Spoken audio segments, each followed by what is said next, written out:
Hi అందరికి నమస్కారం అండి. ఎస్ఐకే అప్డేట్ నుంచి స్వాగతం అండి. ఈ వీడియోలో మనం పెద్దతి కొండ గురించి, వెంకటాద్రి కొండ గురించి అనేక విషయాలు చెప్పుకుంటున్నామండి. ఇక్కడ ఎన్నో దేవాలయాలు ఉన్నాయని చెప్పుకున్నాం. ఆ దేవాలయాలని మొట్టమొదటైనటువంటి యజ్ఞవల్క సూర్యపీఠం గురించి నాకు తెలిసినంత వరకు వివరిస్తామండి.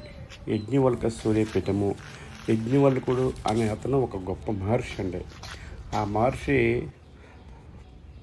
ఎక్కువగా సూర్యుడిని ఆరాధించేవాడు.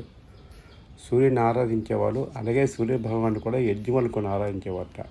అందుకని దీనికి యజ్ఞవల్క సూర్యపీఠం ఉంది. ఇది రాష్ట్రంలో చాలా చోట్ల ఉన్నాయండి. ఈ యజ్ఞవల్కుడే సూర్య కవచ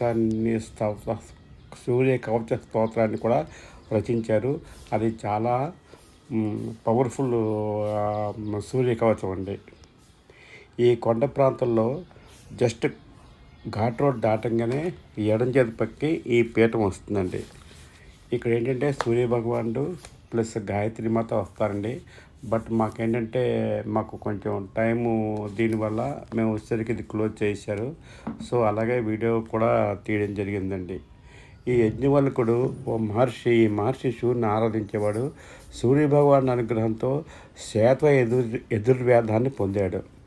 అలాగనే సూర్యుడు కూడా యజ్ఞవల్కుని ఆరాధించేవాడు. వీరిరువురు ఒకరికొకరు ఆరాధించుకునేవాళ్ళు. వీరు ఒకరి నుంచి ఒకరు జ్ఞానాన్ని సంపాదించుకునేవారట. ఈ యజ్ఞవల్కుడే సూర్య కవచ స్తోత్రాన్ని కూడా రచించారని ఇక్కడ చెప్తున్నారండి.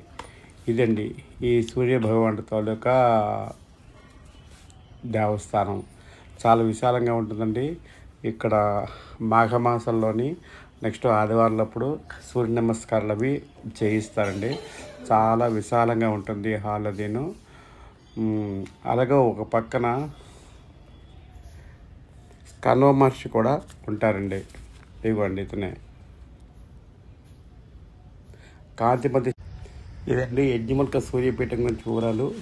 ఇది కొండ ఘాట్ రోడ్ స్టార్ట్ అవగానే ఉంటుందండి. ఇది దాటంగానే, ఈ సూర్యదేవులు దాటంగానే మనకి మహాకామేశ్వరి సమేత ద్వాదశ జ్యోతిర్లింగాలు వస్తుంది. తర్వాత మళ్ళీ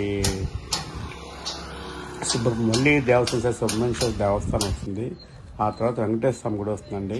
నేను మహాకామేశ్వరి దేవస్థానం గురించి, వెంకటేశ్వర స్వామి గురించి ఇంకొక 2 వీడియోలు త్వరలోనే మీకు తీసి ఆ వివరాలు పంపిస్తామండి. ఓకే అండి, థ్యాంక్స్ ఫర్ వాచింగ్. మీకు వీడియో నచ్చితే లైక్ చేయండి, షేర్ చేయండి, సబ్స్క్రైబ్ చేసుకోండి. Thank you.